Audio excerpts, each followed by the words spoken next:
Voyage au centre de la Terre, chapitre 12. Nous étions partis par un temps couvert, mais fixe.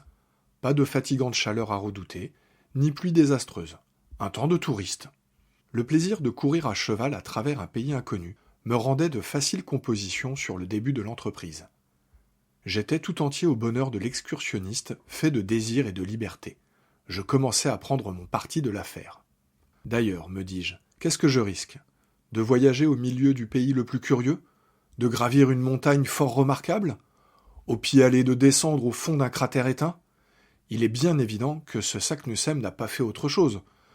Quant à l'existence d'une galerie qui aboutisse au centre du globe, pure imagination, pure impossibilité. Donc ce qu'il y a de bon à prendre de cette expédition, prenons-le et sans marchander. Ce raisonnement à peine achevé, nous avions quitté Reykjavik. Hans marchait en tête, d'un pas rapide, égal et continu. Les chevaux chargés de nos bagages le suivaient sans qu'il fût nécessaire de les diriger. Mon oncle et moi, nous venions ensuite, et vraiment sans faire trop mauvaise figure, sur nos bêtes petites mais vigoureuses. L'Islande est une des grandes îles de l'Europe. Elle mesure 1400 miles de surface et ne compte que 60 000 habitants. Les géographes l'ont divisée en 4 quartiers et nous avions à traverser presque obliquement celui qui porte le nom de pays du quart sud-ouest, Sudvester. Hans, en laissant Reykjavik, avait immédiatement suivi les bords de la mer. Nous traversions de maigres pâturages qui se donnaient bien du mal pour être verts. Le jaune réussissait mieux. Les sommets rugueux des masses trachytiques s'estompaient à l'horizon dans les brumes de l'Est. Par moments, quelques plages de neige, concentrant la lumière diffuse, resplendissaient sur le versant des cimes éloignées. Certains pics, plus hardiment dressés, trouaient les nuages gris et réapparaissaient au-dessus des vapeurs mouvantes, semblables à des écueils émergés en plein ciel. Souvent, ces chaînes de rocs arides faisaient une pointe vers la mer et mordaient sur le pâturage. Mais il restait toujours une surface suffisante pour passer. Nos chevaux, d'ailleurs, choisissaient d'instinct les endroits propices sans jamais ralentir leur marche. Mon oncle n'avait pas même la consolation d'exciter sa monture de la voix ou du fouet. Il ne lui était pas permis d'être impatient.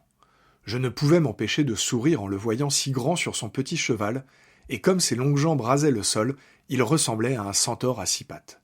« bonne bête, disait-il. Tu verras, Axel, que pas un animal ne l'emporte en intelligence sur le cheval islandais. Neige, tempête, chemin impraticable, rochers, glaciers, rien ne l'arrête.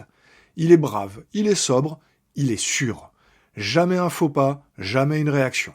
Qu'il se présente une rivière, quelques fjords à traverser, et il s'en présentera, tu le verras sans hésiter se jeter à l'eau comme un amphibie et gagner le bord opposé. Mais ne le brusquons pas, laissons-le agir, et nous ferons l'un portant l'autre nos 10 lieues par jour. Nous, sans doute, répondis-je, mais le guide. Oh, il ne m'inquiète guère. Ces gens-là, cela marche sans s'en apercevoir. Celui-ci se remue si peu qu'il ne doit pas se fatiguer. D'ailleurs, au besoin, je lui céderai ma monture. Les crampes me prendraient bientôt si je ne me donnais pas quelques mouvements. Les bras vont bien, mais il faut songer aux jambes. Cependant, nous avancions d'un pas rapide. Le pays était déjà à peu près désert. Ça et là, une ferme isolée, quelques bohers solitaires, faits de bois, de terre, de morceaux de lave, apparaissaient comme un mendiant au bord d'un chemin creux. Ces huttes délabrées avaient l'air d'implorer la charité des passants, et pour un peu, on leur eût fait l'aumône. Dans ce pays, les routes, les sentiers même manquaient absolument, et la végétation, si lente qu'elle fût, avait vite fait d'effacer le pas des rares voyageurs. Pourtant, cette partie de la province, située à 2 pas de sa capitale, comptait parmi les portions habitées et cultivées de l'Islande. Qu'étaient alors les contrées plus désertes que ce désert ? Un demi-mille franchi, nous n'avions encore rencontré ni un fermier sur la porte de sa chaumière, ni un berger sauvage paissant un troupeau moins sauvage que lui. Seulement quelques vaches et des moutons abandonnés à eux-mêmes. Que seraient donc les régions convulsionnées, bouleversées par les phénomènes éruptifs, nés des explosions volcaniques et des commotions souterraines ? Nous étions destinés à les connaître plus tard. Mais en consultant la carte d'Olsen, je vis qu'on les évitait en longeant la sinueuse lisière du rivage. En effet, le grand mouvement plutonique s'est concentré surtout à l'intérieur de l'île. Là, les couches horizontales de roches superposées, appelées trappes en langue scandinave, les bandes trachytiques, les éruptions de basalte, de tuf et de tous les conglomérats volcaniques, les coulées de lave et de porphyre en fusion, ont fait un pays d'une surnaturelle horreur. Je ne me doutais guère alors du spectacle qui nous attendait à la presqu'île du Sneffels, où ces dégâts d'une nature fougueuse forment un formidable chaos. 2 heures après avoir quitté Reykjavik, nous arrivions au bourg de Gufunes, appelé Aulkirkja, ou église principale. Il n'offrait rien de remarquable, quelques maisons seulement, à peine de quoi faire un hameau de l'Allemagne. Hans s'y arrêta une demi-heure, il partagea notre frugal déjeuner, répondit par oui et par non aux questions de mon oncle sur la nature de la route, et lorsqu'on lui demanda en quel endroit il comptait passer la nuit, « Gardar », dit-il seulement. Je consultai la carte pour savoir ce qu'était Gardar. Je vis une bourgade de ce nom sur les bords de Valjord, à 4 milles de Reykjavik. Je la montrai à mon oncle. « 4 milles seulement, dit-il ? 4 milles sur 22 ? Voilà une jolie promenade !»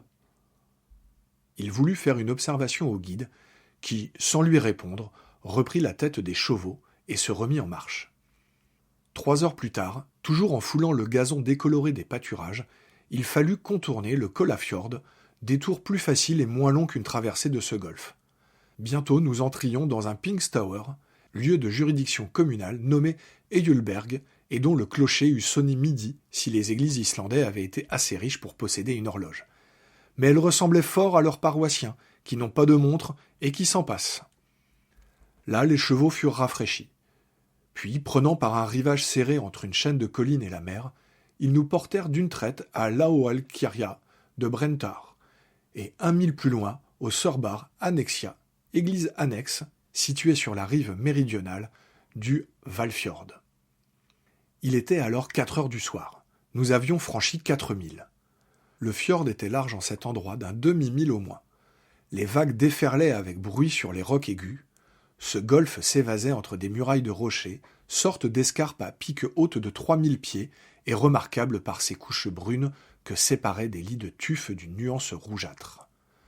Quelle que fût l'intelligence de nos chevaux, je n'augurais pas bien de la traversée d'un véritable bras de mer opéré sur le dos d'un quadrupède. S'ils sont intelligents, dis-je, ils n'essayeront point de passer. En tout cas, je me charge d'être intelligent pour eux. Mais mon oncle ne voulait pas entendre. Il piqua des 2 vers le rivage. Sa monture vint flairer la dernière ondulation des vagues et s'arrêta. Mon oncle, qui avait son instinct à lui, la pressa d'avancer. Nouveau refus de l'animal qui secoua la tête. Alors juron et coup de fouet, mais ruade de la bête qui commença à désarçonner son cavalier. Enfin, le petit cheval, ployant ses jarrets, se retira des jambes du professeur et le laissa tout droit planté sur 2 pierres du rivage, comme le colosse de Rhodes.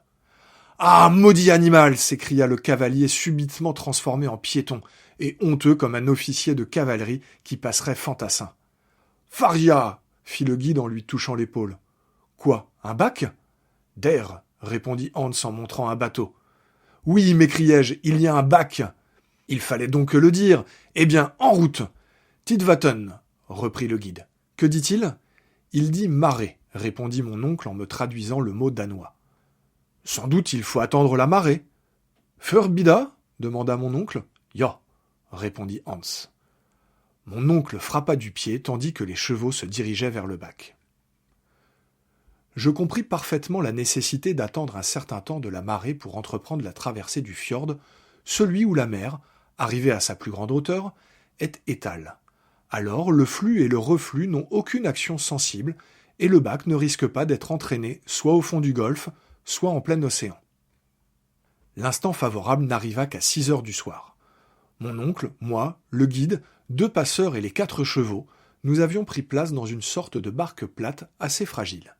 Habitué que j'étais au bac à vapeur de l'Elbe, je trouvais les rames des bateliers un triste engin mécanique. Il fallut plus d'1 heure pour traverser le fjord. Mais enfin, le passage se fit sans accident. Une demi-heure après, nous atteignions Aulkirkja de Gardar.